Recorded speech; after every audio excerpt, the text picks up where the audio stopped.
What's up, ladies and gentlemen? Welcome back to the Big Fight Field channel where we speak the truth, we're honest, and we give our takes on the Miami Dolphins. Your Dolphins defeat the Detroit Lions today in preseason 24-17.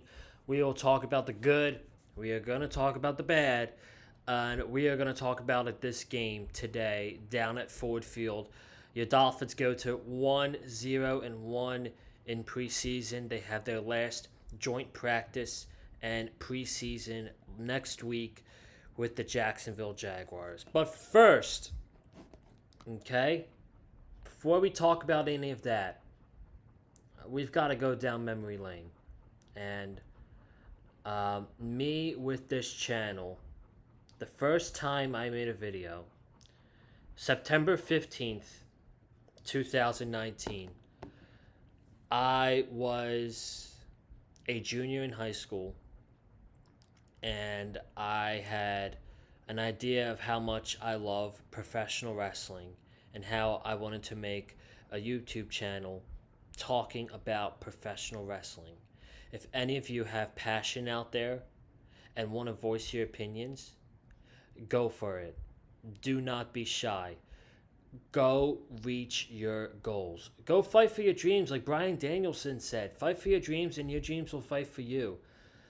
So I had this vision, and then a year later, I'm like, you know what? I love the Dolphins. So I want to talk about the Dolphins as well.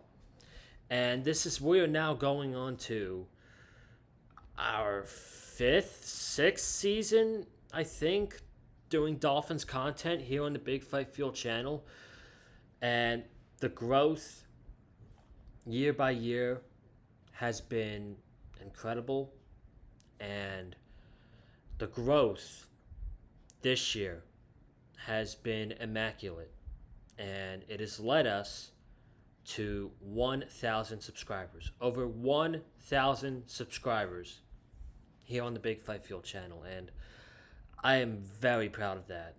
I'm very proud of the commitment and work that I've put into this channel over the last 6 years, where I'm making schedules and what days I'm going to be filming and doing stuff all over the place, where we're talking professional wrestling every week. We're talking Miami Dolphins. We are vlogging we've done so many cool things on this channel too. Okay? We have vlogged at 2 WrestleManias. We've vlogged at about 4 Dolphins games. I've had some of the funniest moments here on the channel with my reactions and how crazy this football team makes me go. And I absolutely cherish those moments, and I am very beyond belief. I'm beyond thrilled that this past week we reached over 1,000 subscribers right here on the Big Fight Field channel. It took us 6 years to get get to where we are now, and we are fucking here. And I it's a round of applause for you guys. I'm not here to sugarcoat myself or to boost my own ego. I'm here to congratulate you guys as well, because I've known my people since day one, and I've known my people who have, caught up and then stayed there, and they stay engaged, and we talk about this stuff, and just all the support on Twitter, whether you are a professional wrestling fan, and TikTok as well, whether you're a professional wrestling fan, you're a fan of the Miami Dolphins, or you're a fan of football, I greatly appreciate every single one of you. And right now, what I have with me, yes, it is a video. We are doing a post-game review, the Dolphins and the Detroit Lions in preseason. But right now, first and foremost, we are going to have a little bit of booze. Okay? Gonna pour one out.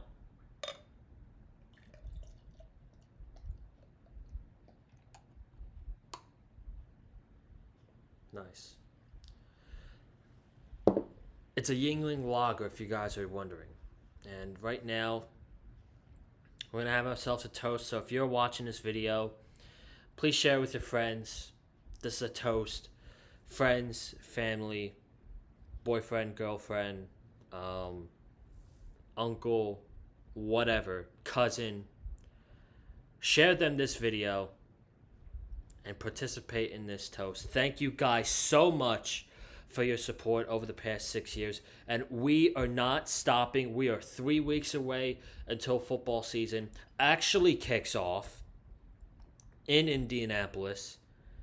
And it is hopefully going to be a great year for our Dolphins.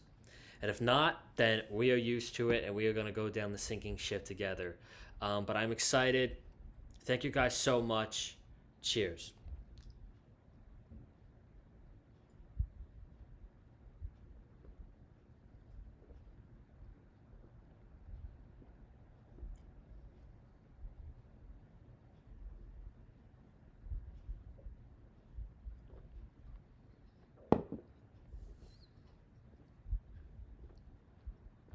Okay.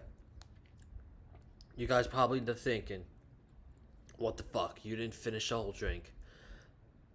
I'm not a good chugger at all. I'm not. I'm not a good chugger of beer at all. But I will try to finish it.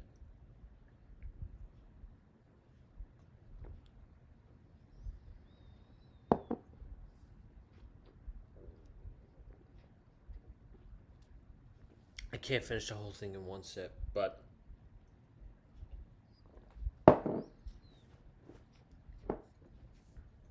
there we go. There we fucking go. That's for over 1,000. That's for you guys. And if you guys could do me one more favor as well, this would absolutely mean the world to me. Um, my girlfriend, okay? Her name's Alyssa. Alyssa Menino. Um, excuse me. She just started her own TikTok page, okay? Me and her having our vacation in Wildwood, New Jersey, my shore house, down the boardwalk, the beach.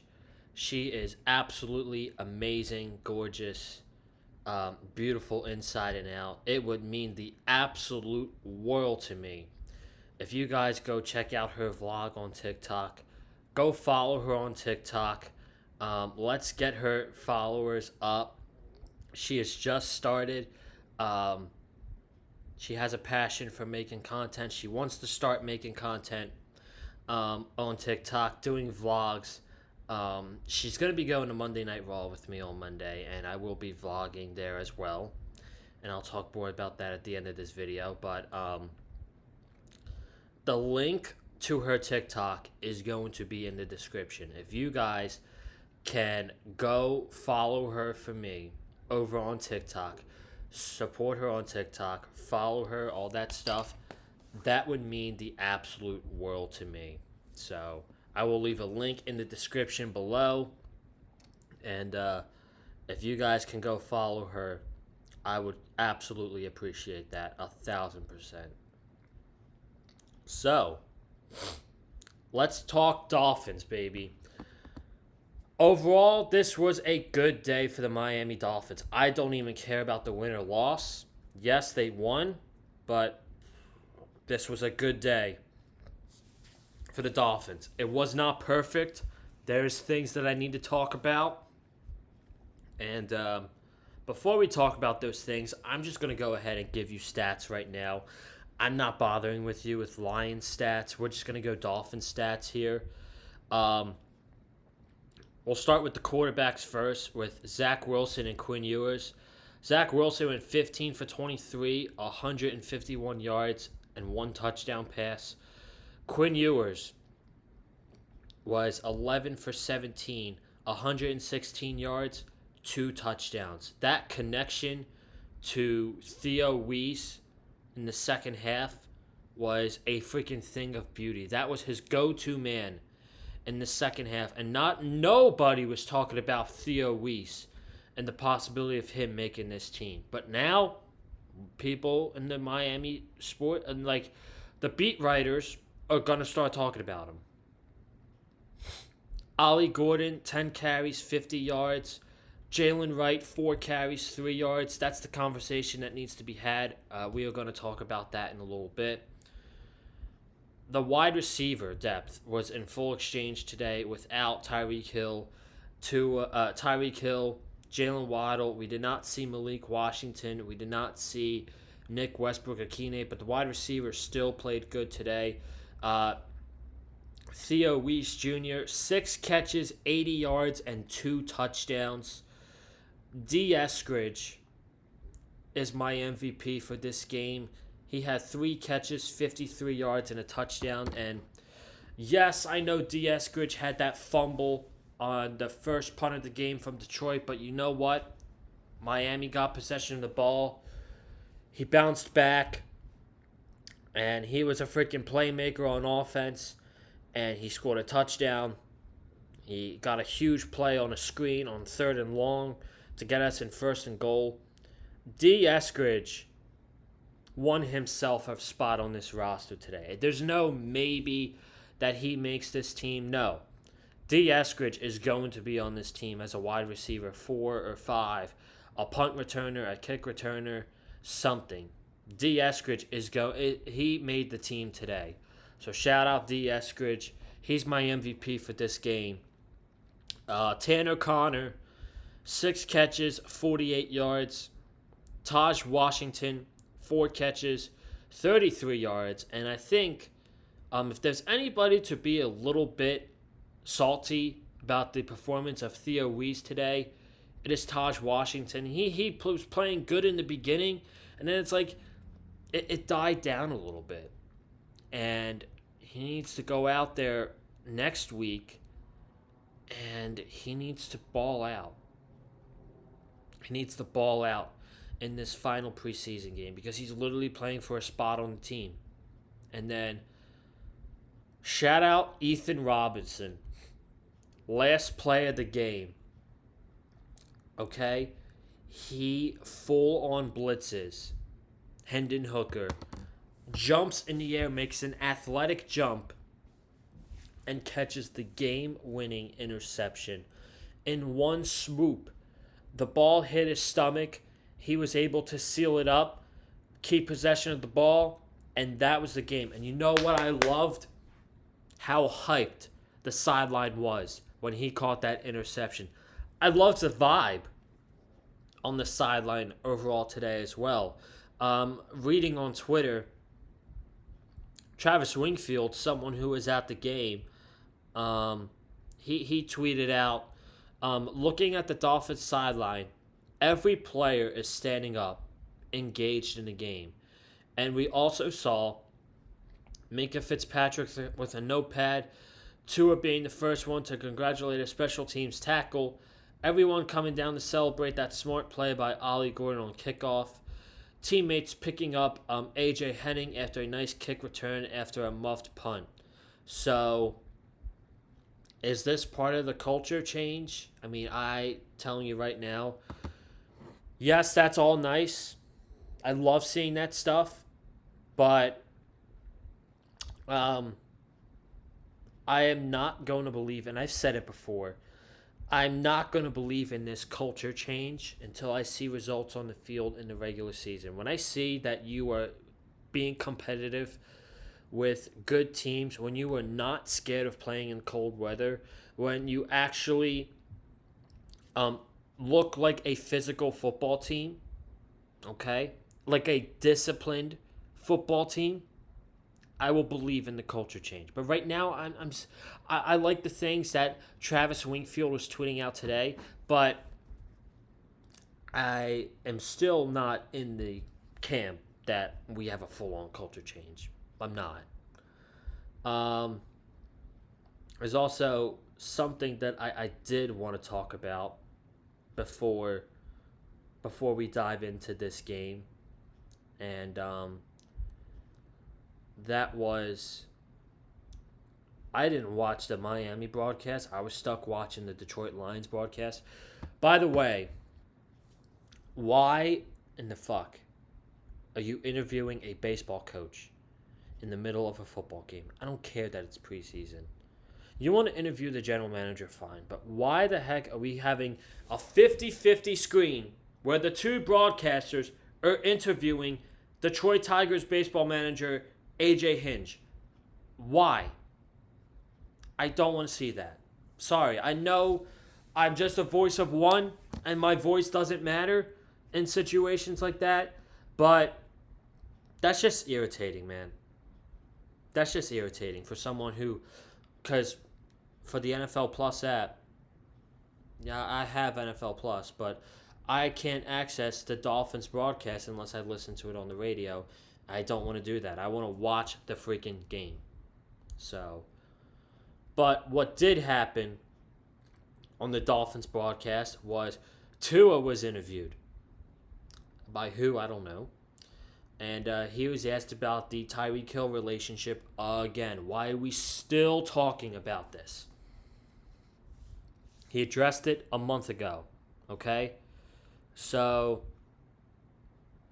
Tua told CBS Miami that he's just got to keep the conversations going, hang out a little more. He has a different personality than I have, so just kind of finding that balance in between. It's continuing to keep those conversations going. So I like the fact that Tua is being honest. He's being transparent with Tyreek after we all know what happened last year. Tyreek Hill quit on the team at the end of the season against the New York Jets, took himself out of the game. You just don't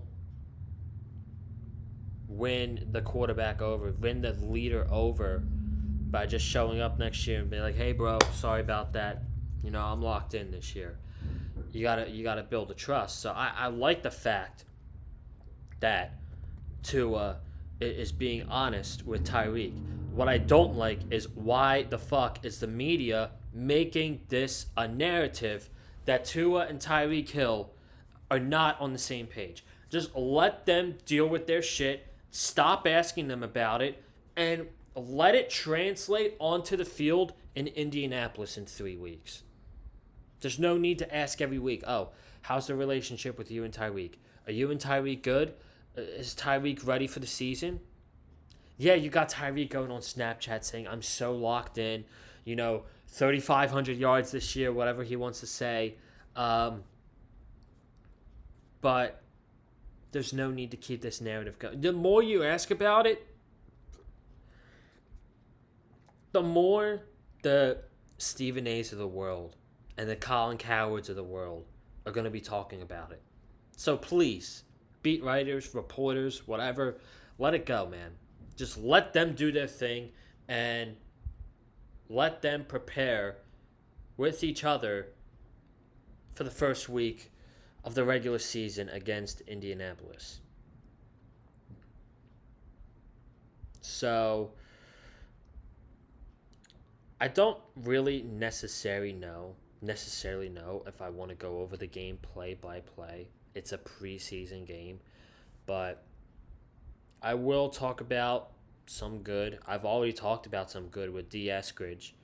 D. Eskridge was my MVP of today's game. I do think we have depth at wide receiver. I think we have depth at linebacker. I love the way the linebackers were today. Willie Gay, KJ Britt, McClendon. Is he going to make the team?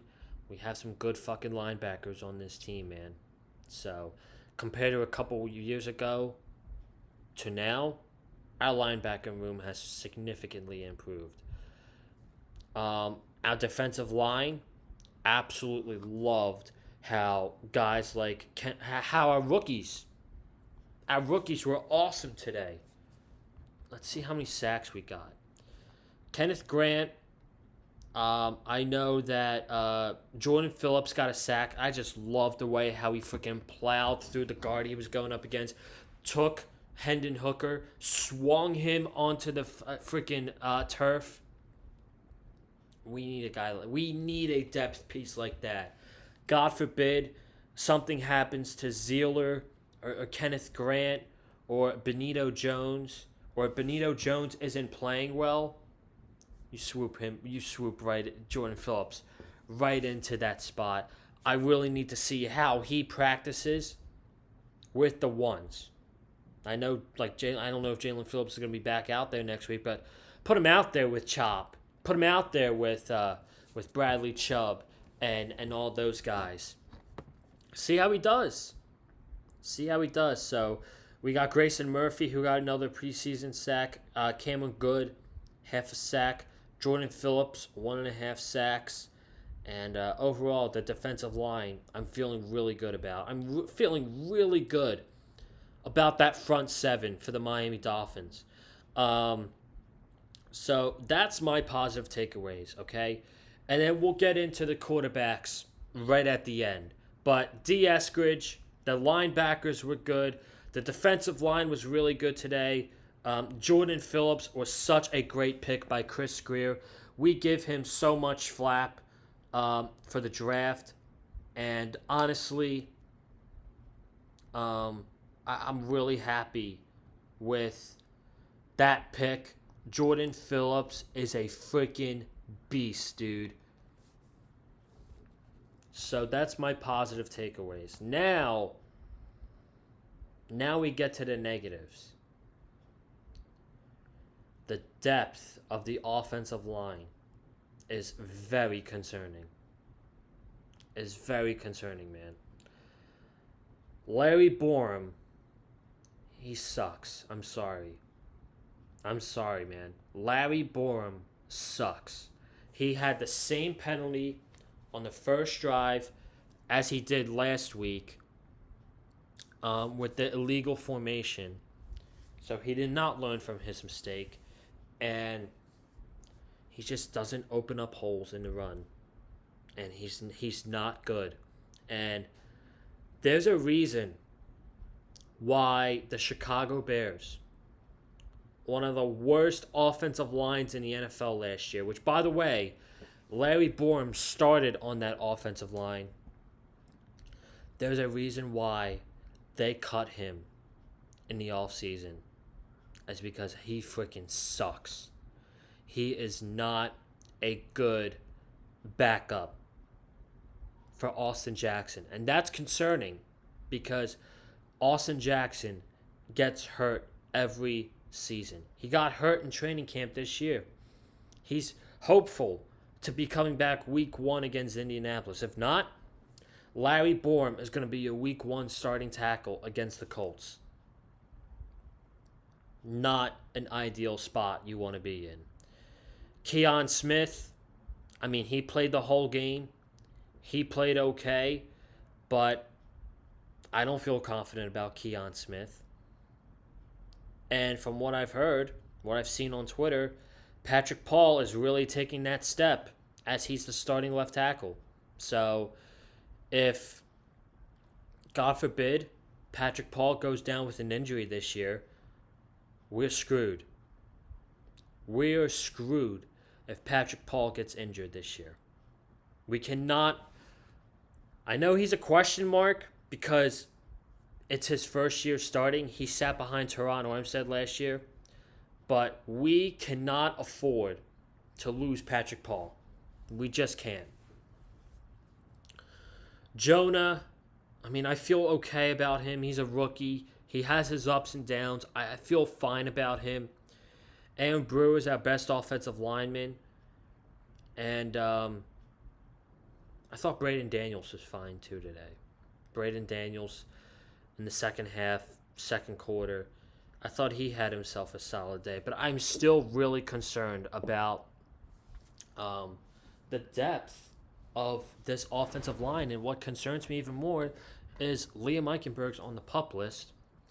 And he is going to be our top. In the interior offensive line, he is going to be our top backup at every position. Left guard, center, right guard. One of those guys gets hurt, Liam Eichenberg is going right in. That is very, very concerning that he is our top backup. That's very concerning. So the depth of the offensive line, it's not making me feel better watching these two games against the Bears and Lions. It's not. Another thing that I have concerns about, which I mean everybody does, is the secondary. I did not like the way the secondary played in that first half. They were fine in the second half. They were good then, but the first half, they, I mean, Kyle Allen had 3 incompletions today. I mean, come on, guys. It is freaking Kyle Allen out there, and you have Storm Duck, who is supposedly one of our top outside corners on this team, and a miscommunication with one of the safeties, I can't remember who it was, in a preseason game against fourth and fifth string receivers. That cannot be happening, dude. That cannot be happening. I'm happy that Cam Smith made himself a nice tackle on that third and short play in the fourth quarter. But I'm just very concerned about this secondary. Jack Jones, you know, Ethan Bonner got banged up. I hope he's okay. We're going to need him for depth. And it's just very concerning. Like, we don't have a good secondary at all. So, with our top guys right now, it's like Storm Duck, Jack Jones, Mike Hilton, Kendall Sheffield's battling for one of those spots. You have Carnell Armstrong, who started today. Like, who's going to feel confident about those guys starting week 1? Really? So, that's a big red flag, and that's something that I did not like seeing today against the Lions in this preseason game. And then, finally, the quarterbacks. Quinn Ewers and Zach Wilson. So we'll start with Zach Wilson first. This is the last thing we'll talk about, and then we'll get out of here. Quinn Ewers and Zach Wilson. We'll start with Zach Wilson, since he played in the first half.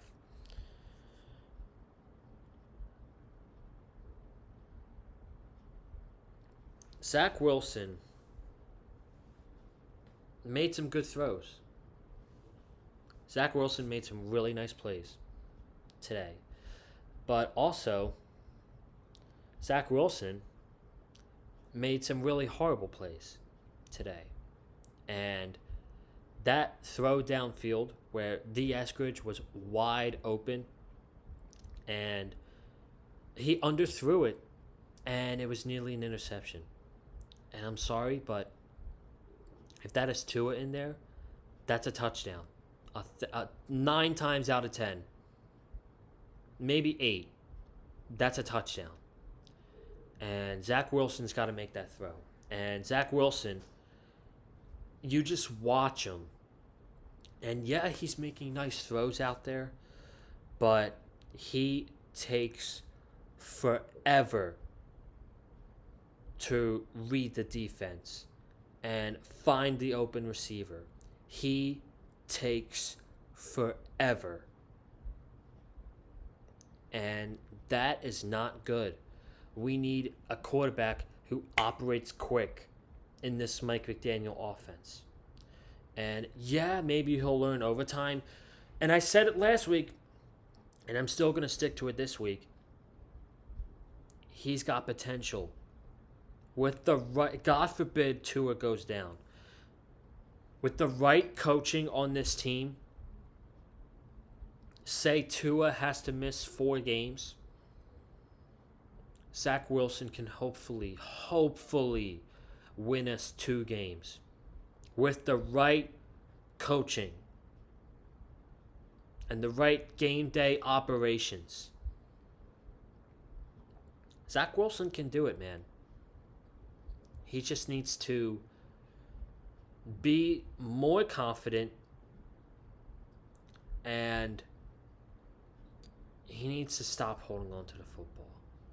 Like, that freaking fourth down play with 2 minutes to go in the first half where Mike McDaniel's like, hey, you know what? We're going to go for it. It's fine by me. It's preseason. They like to go for it. And Zach Wilson holds on to the football and takes the sack. That is not okay. That is absolutely not okay. So he was okay, but it's not where we want him to be. But then Quinn Ewers, on the other hand, Quinn Ewers looked better today than he did last week. That connection, Ewers to Theo Weiss Jr., was a freaking go-to connection for him in that second half. That was his guy. And you see him, yeah, he looked rough in the beginning, but then he comes back. He just looks poised. He looks calm. He's throwing into tight windows. He's making big-time throws on third down. One of my favorite possessions in this game was our last possession on offense, where we had 15 plays, 92 yards, and we took up 7 minutes and 53 seconds on the clock. He made one third down conversion. He made 2 third down conversions. That third and goal, he could have taken that himself 100%. Not taking that away from him. But he was freaking picking up first down after first down in that final drive. And it's like, wow. He looked poised. He looked freaking calm in the pocket today. And I thought he played much better than he did last week. And I don't want anybody getting their hopes up. I don't. Because this offseason, this team paid Zach Wilson $6 million to be the backup quarterback to Tua Tagovailoa, who gets hurt every season. Knock on wood, he stays healthy this year. But this team paid Zach Wilson $6 million to be the backup quarterback to the most injury-prone quarterback in the NFL. Yeah, Quinn Ewers might have played great today, but he's not going to be the backup quarterback based off one game. He is a 7th-round rookie who is a project. Zach Wilson got paid, is a former first-round, second overall pick 4 years ago who got paid $6 million to be Tua's backup. Zach Wilson is the backup on this team. And this organization paid him $6 million to be like, hey, if Tua goes down, we need you to step up and help this team win games.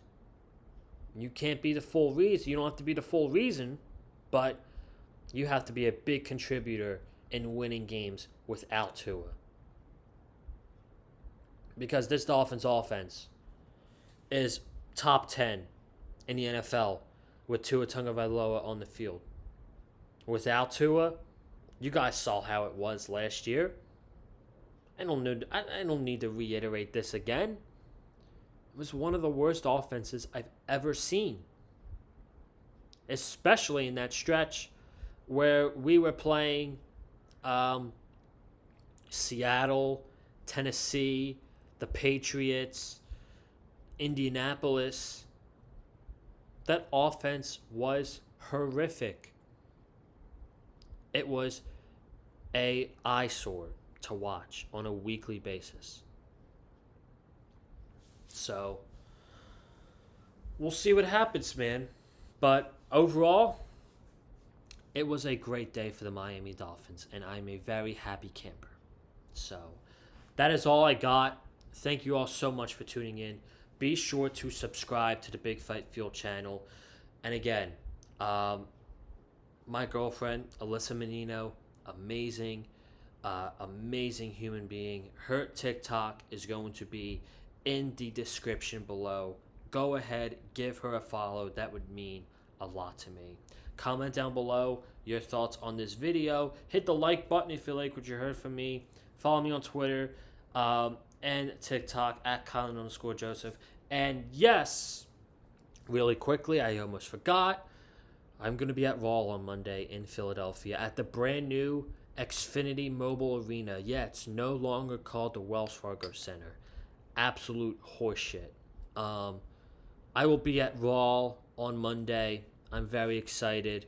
It's going to be a good show, hopefully. Roman Reigns is going to be there. CM Punk is going to be there. So, I will bring the vlog to you on Monday, and then we'll see how the rest of the week goes, man, with Dolphins and all that stuff. So I'm getting out of here. I will see you guys Monday for the Monday Night Raw vlog. Have a good night. Stay safe. And as always, stay classy and fins up, baby.